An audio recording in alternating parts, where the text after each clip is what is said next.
The Pod Network Entertainment.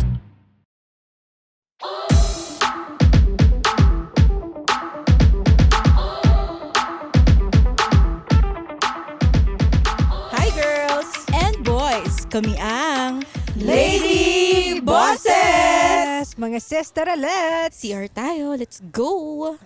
Meron akong ask ko lang. Ako na mag-a-ask ko lang kay dahil hindi ka na-brief. Ask ko lang, anong mas gusto mong mataas yung score mo? Yung IQ mo o yung EQ mo? Paano Ako, ba? ako mauna na ako. Kasi wala talaga akong IQ, so sa EQ na lang. Paano ba na-evaluate ang EQ? IQ, alam ko pagka sa school, di ba? Meron sila mga test. EQ, I don't know, psychologist. Ako, EQ ako. EQ. Oo. EQ din. Oo. Ako din EQ. Kasi Ako din. you can go by with a lot of things kapag mataas yung EQ mo. May study ba saying that those who are more successful and happy in life are those with higher EQ? Meron yan. Malamang May meron ganun. yan. Meron. So, EQ is more beneficial. than Oo. Kasi, yun nga, di ba yung kasabihan na hindi tayo island. So, nakakasalamuhan lagi natin yung mga tao. So, we need EQ for that. Pakikisama. Parang ganun. Pero yung mga mayayaman, si Jobs, Elon Musk, I think these are people with high IQ. Diba? Yung mga employees nila, hate them. But, sila yung innovative, sila talaga yung make a difference in the world. Oo. Pero So, parang exception to the rule sila. Parang, kumbaga, karamihan ng mga ganun, yung mga parang free thinker, usually mga struggling artist or mga loner, ganyan. Mm-mm. Man. So, ibig sabihin, tayo lahat, ayaw natin maging mayaman. Hindi. Siguro, mas... I disagree. Pero kasi, halimbawa, yung upbringing sa akin, talagang ang emphasis yung grades. Yun yung hindi ko ginagawa kay Lucas. Kasi, nakita ko mas importante talaga yung social and emotional skills. Kasi yung hindi masyado sa grades or sa technical. Kasi parang yung technical naaaral siya eh. Tas, Oo. basta nagagawa mo yung trabaho mo, yun lang naman ang requirement eh. Hindi mo kailangan maging exceptional. Oo. Oo. So, Kasi ano gagawin mo nga? Di ba may mga jokes nga? Ano gagawin mo kung 75 ka, okay na yun, pasado ka pa rin. Pero ano gagawin, kung 95 ka, anong gagawin mo sa extra grades? Parang, yun yung sinasabi ng iba ha. Well, oo. Hindi naman ako 75. Naging defensive bigla eh. Bakit ba natin pinag-uusapan to? oo. Pero halimbawa, kunyari, nasa isang grupo ka, end of the world na, you would also want someone with a high IQ to think of the next steps and plans and how to survive. For example lang, Hmm. di ba, parang Oo. sa isang grupo, kailangan mo pa rin ng isang taong matalino. Oo, ng leader. Oo. Na may alam. Oo. Ideally, Tas balance IQ and EQ. Oo. Tapos kung nasa safe zone na kayo, pwede niyo na siya patayin. Gano'n. Pwede mo siya. Hindi, pero kung may EQ ka, hindi mo siya papatayin. Pero tama. Pero may din eh. Kasi pwedeng matalino siya, pero dahil wala siyang EQ, na siya, in despair na siya. Diba? Oo. So, hindi na Antayin rin na lang- magagamit yung Oo. IQ niya. Antayin na lang natin yung patayin yung sarili niyo. Scientifically. Bakit nga ba natin ito pinag-uusapan? Kasi nga, merong mom. As a mom, nag-share siya. Ano sabi niya? She's raising a kid, di ba, na with high EQ. How does he know? Ba't siya high EQ? High EQ. Kapampangan ba? Hi. Bakit daw? Siya si Mami Julie. Sino Yung ba Mami yun? Jane. Ano siya, vlogging? Feeling ko ano siya basta content creator, vlogger, basta ba nga ganun, mom influencer siya. Kasi, ewan ko, bigla na lang, hindi ko alam mo, minsan hindi mo alam sa social media kung ano lang magte-trending no? So, bigla na lang siya nag-trend dahil tingin ng mga tao, gawa daw sa ChatGPT yung sinabi ng bata, yung parang inayos daw masyado yung grammar, parang hindi makapaniwala yung tao na yung 5-year-old na bata, sasabihin niya yon. Kasi yung mga nag-comment, mga bobo yung anak nila. Ano bang background nitong si Mommy Bailey? Hindi ko First alam time pero niya nag-post about the Simpson hindi something. naman. Very binabasa ko yung yung ibang mga comments na very anong tawag doon? Gentle parenting siya Tapos yung tinuturo niya talaga, ano yung word na yun? Basta nakalimutan ko. Tinuturo niya talaga sa bata kung paano maging gentle, Wala. kung paano kung paano yung tama. Sobrang hindi ko alam kung ano yung tama no? Kasi wala akong ma-enumerate kahit isa. Basta gentle parenting siya. Ano ba? Ano bang naging sitwasyon? Bakit siya nag-post ng ganun? Bakit yun yung sinabi ng bata? Sabi What was the kasi, situation? ito yung post niya. Nagalit ako at tumaas ang boses. Tapos Okay. sabi ni Kali, yung 5-year-old na anak niya, basahin ko ba to na parang 5-year-old? Go, kaya mo yan. Hindi. Basahin ko muna na hindi, basahin ko muna siya na parang normal. Yung mga walang, anong tawag doon? Walang, Baby boy sa utak? Walang voice. Anong tawag doon? Shit, nawawala. Mental image? disability.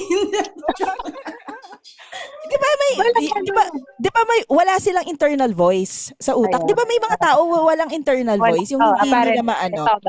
So ganito nila basahin 'yan. Mommy, I know you're also learning how to manage your emotions like I'm learning to listen. Sometimes I also get mad at Totat, her cousin. Don't worry, Mommy, I'll teach you. I'm happy because you already taught me how to manage my emotions at 5.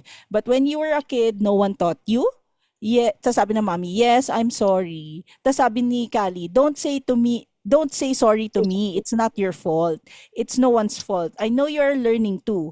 When you're angry, just go to the bedroom, squeeze a pillow, and come out when you're calm. I know when you are angry, anger is holding the controller. That's why joy can't take over.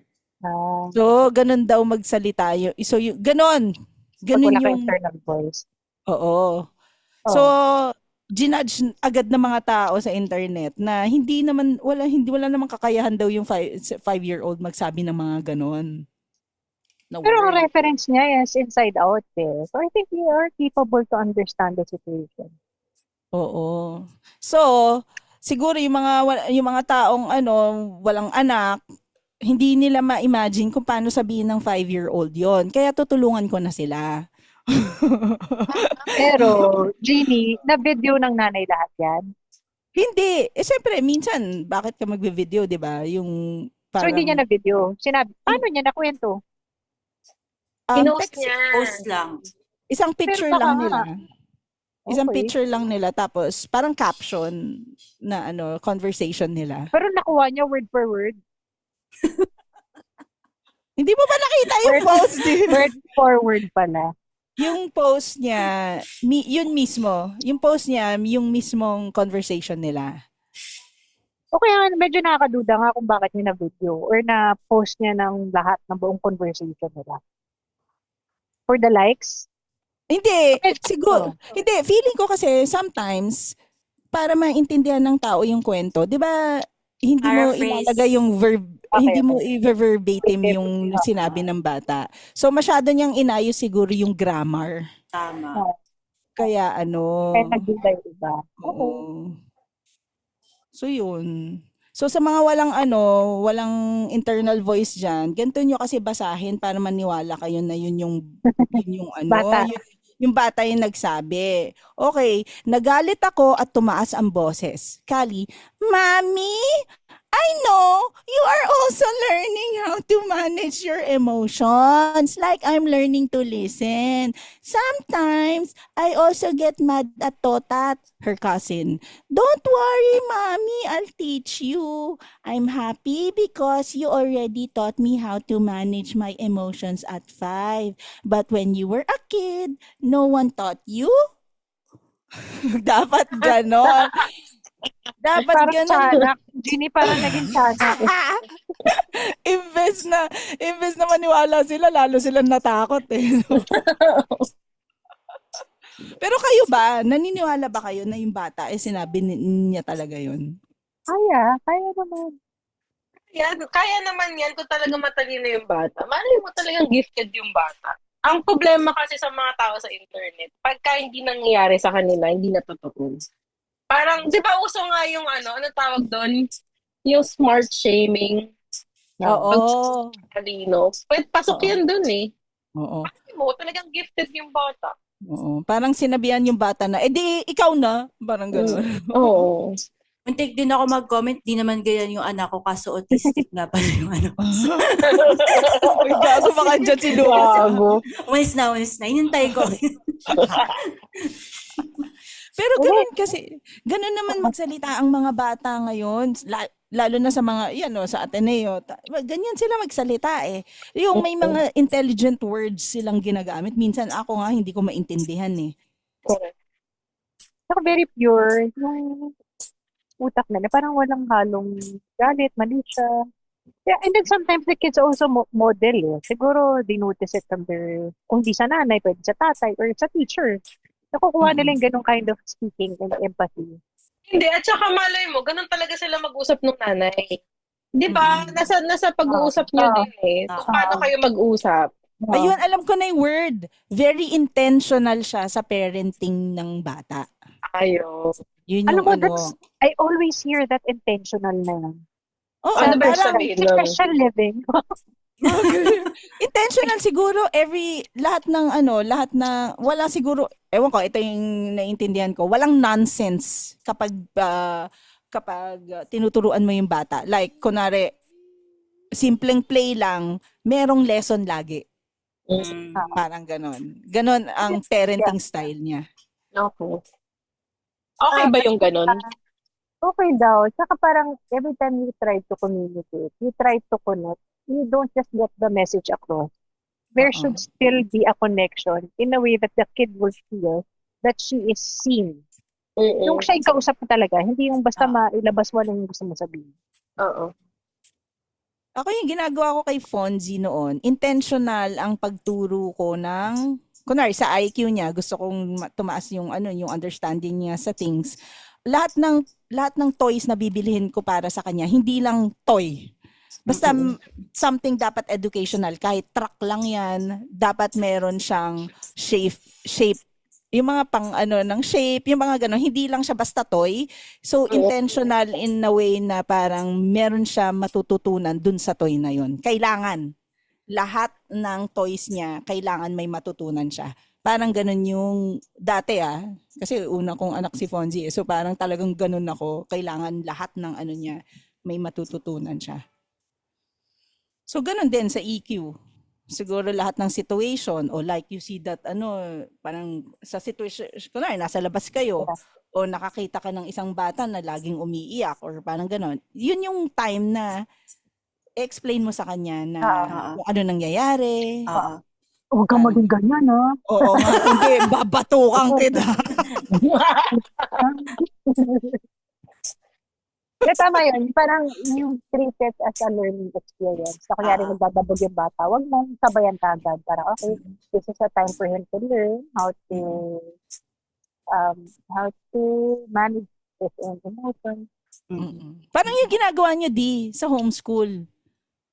Di ba lahat ng labas nyo, yung pag lumalabas kayo, parang learn na experience siya lagi. Parang ganun. Pwede yung parang may dudugtong mo sa buhay. Mga pwede mo na pag-aral. Totoo. O may 3 puno tayo diyan, pero after kay sa typhoon, ilan na lang yung puno. Ay, maganda yan. Maganda yan. Dahil bumagsak na puno sa amin. Oo nga. Oo. So yun, sa tingin nyo bakit nababash siya ng ganun? Ang maganda naman yung yung intention. Mas madaming ang bobo sa internet. Let's face it, yun lang yun. Ayun na. Di ba? Kung titignan mo yung mga nagko-comment, yung mga nagko-comment doon, di ba? Parang ano bang sinasabi nila? Parang, ikaw na matalino, o kaya hindi yan totoo. Parang, ayun na. Alam mo, Diba? Kasi ito, it teaches a lesson. How to manage and talk to your child. Tapos itong may nakita akong video na yung tinutukso nila yung anak nila na, lunok mo yung bubble gum, di mo sa stock mo yan. Naging viral.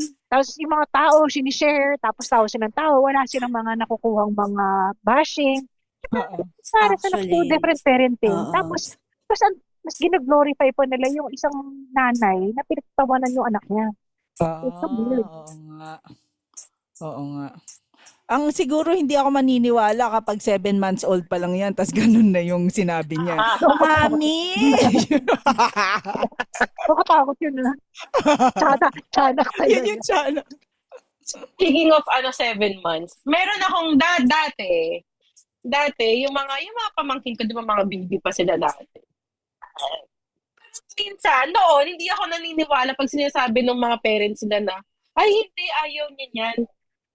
Tapos mga baby pa, mga sanggol, parang paano mo alam na ayaw ng anak mo niyan? Oo nga. Oo. So, paano? Diba, hindi, ibig ko sabihin, nagigets niyo ba yung point? Alam mo yung katulad sa mga babies natin, di ba, kunyari, alam natin na yung baby, pag nilagay mo sa masyadong malamig, iiyak. Oo. Dati hindi ko yung nagigets, na parang hindi, ayaw niya kasi dyan. Parang ayaw niya, like sinabi niya, ganon. Nasa Ganon yung yata, Maternal instinct din. Oo, yun pala yun. tsaka may mga experts na alam nila yung iyak ng bata. Yung intensity or yung pitch ng iyak kung nasasaktan ba siya. Syllable. Yung niya, pag medyo ma-N, gutom. Pag ma-O, pag naka-O, antok. Parang gano'n. May ganong video. Oo. So, Yeah, it's maternal instinct. applicable din ba yan sa mga pipe? Gago. Lugi naman yung, tayo na Ginny, lugi yung mga ngongo. Kasi lagi lang So, lagi sila antok. Lagi sila antok. Kulang sa oxygen. Oo. Tanungan natin si Roger. Kaya siguro hindi siya lumaki, no? Sa tulog. Hindi mo itindan ng nanay niya na antok pala siya. May matangkad bang Meron.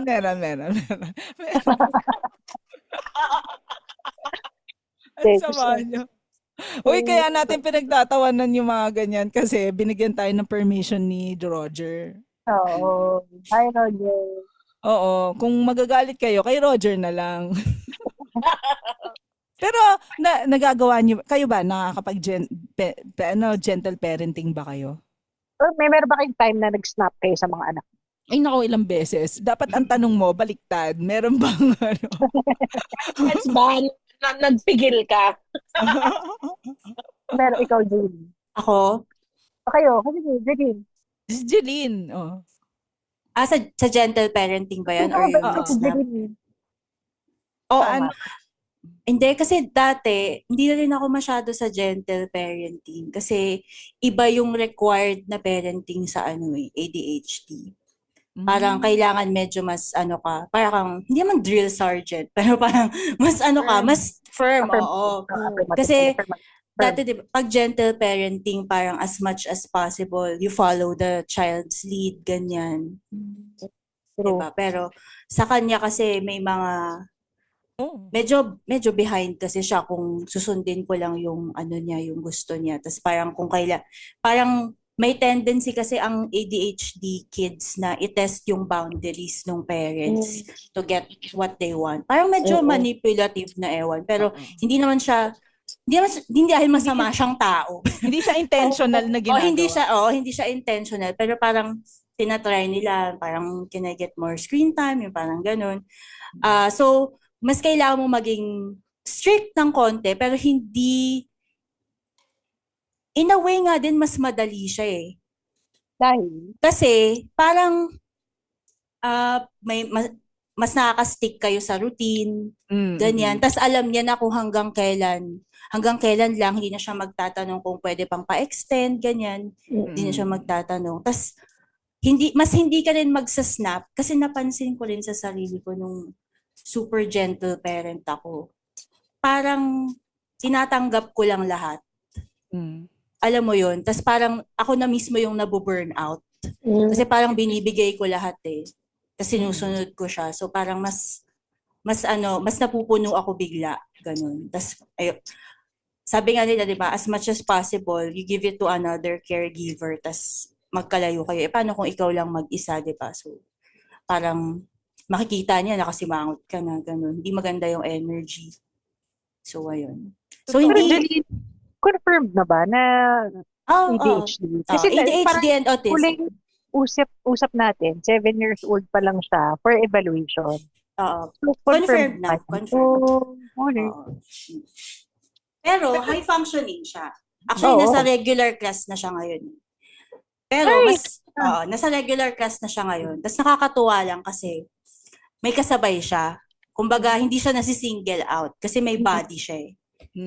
Oo. Ang challenge lang. Siyempre, mas hindi niya mahirap nakasama yung resolve. best friend niya na may Down Yung syndrome. crush niya. Oo, naiwan Crush siya pala dun niya. sa naiwan siya dun sa kabila. Pero nagkikita pa rin sila pag may program. Ganun. Naghahag pa rin sila. Oo. Gahag pa rin. Picture sila. Ayun, so yun lang naman ang parang tingin ko yung gentle parenting, maganda yung intention niya, pero titingnan mo rin kasi yung need ng bata. Hindi siya applicable sa lahat. Correct. Kaya minsan, kailangan ko sumigaw eh. Ako pala eh. Hindi applicable sa akin. Hindi, pero yun nga, tama. Kasi may ADHD din si Fonzie. So, yung sabi ng doctor niya or yung therapist is friend ng ADHD ang routine. Kung wala sila sa routine, wala na. Talagang chaos. Pati sa utak nila, hindi na nila alam kung ano yung next na gagawin nila. So, kailangan, alam nila kung ano yung basta informed. Predictable, kumbaga yung araw nila. Predictable. Oo. Kaya si Fonzie minsan nagtatanong siya lagi parang, paalis pa lang kami. Where are we going? Sa Green Hills, ganyan. What time are we going home? Parang, teka lang, hindi ko nga alam eh. Magpapasyal nga tayo eh. What are we eating later? Teka lang eh. Hindi ko nga alam kung ano yung mood ko eh. Parang ganon. So sa kanila, kailangan talaga nila malaman precise time, precise anong kakainin. Minsan nakakaasar kasi tanong sila ng tanong.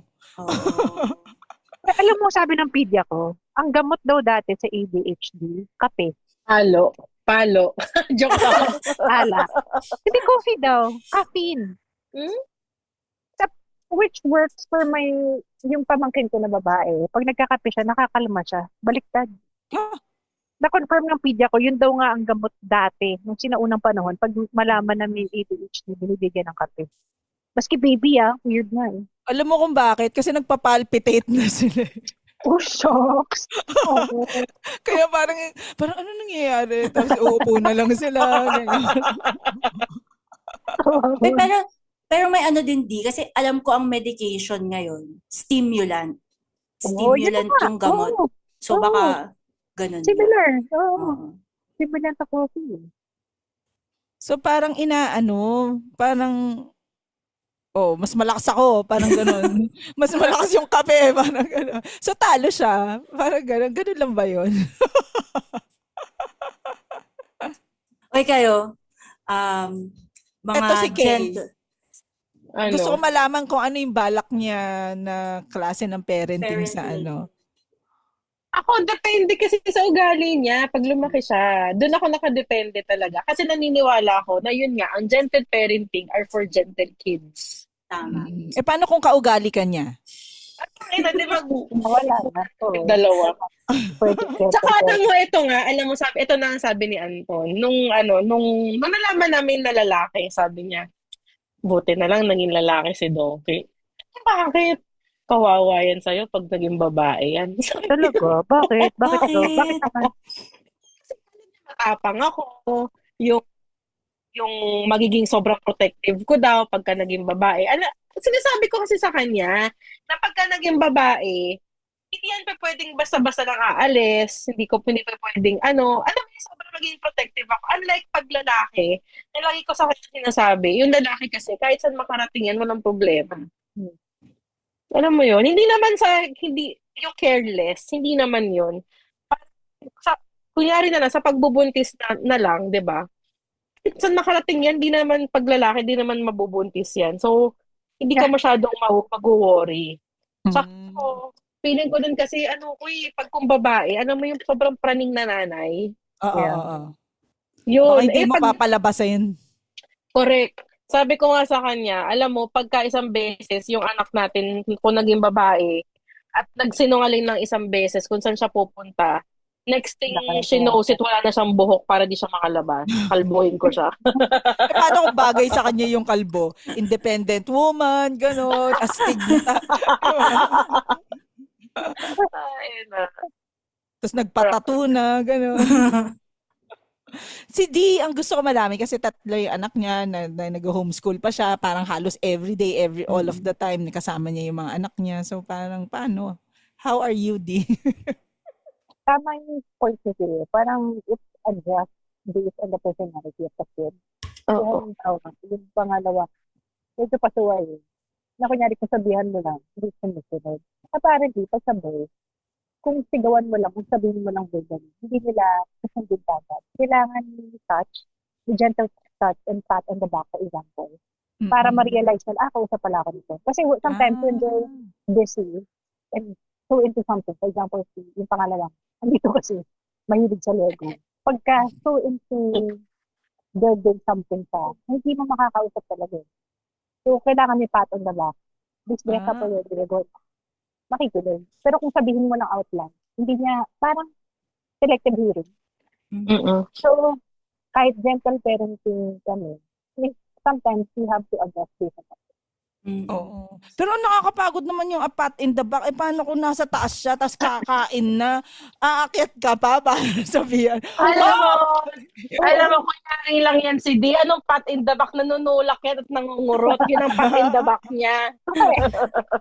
Anong korot sipa? Term lang ni D yun.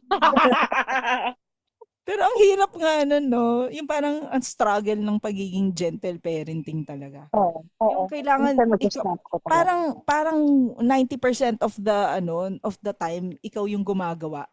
Like, to understand. Oo. Pero mas, True. ayoko ng gentle parenting.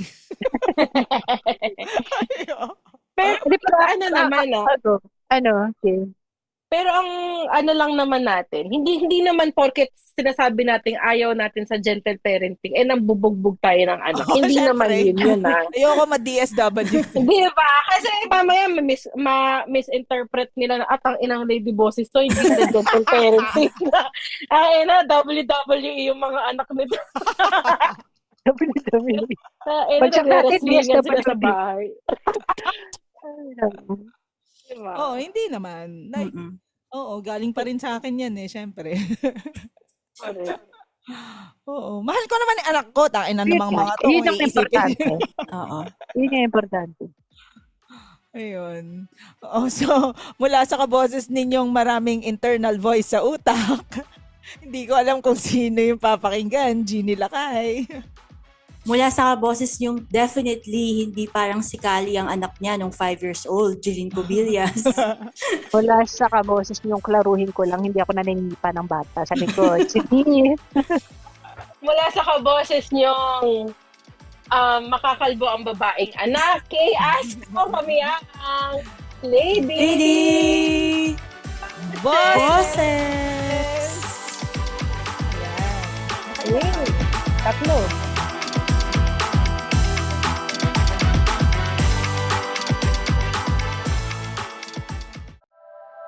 The opinions of podcast creators, hosts, and guests are not necessarily reflective of the official stance of the Pod Network Entertainment, its hosts, or other network programs. The content created by the people behind the podcast is personal and not meant to harm any religion, ethnicity, group, organization, company, or individual.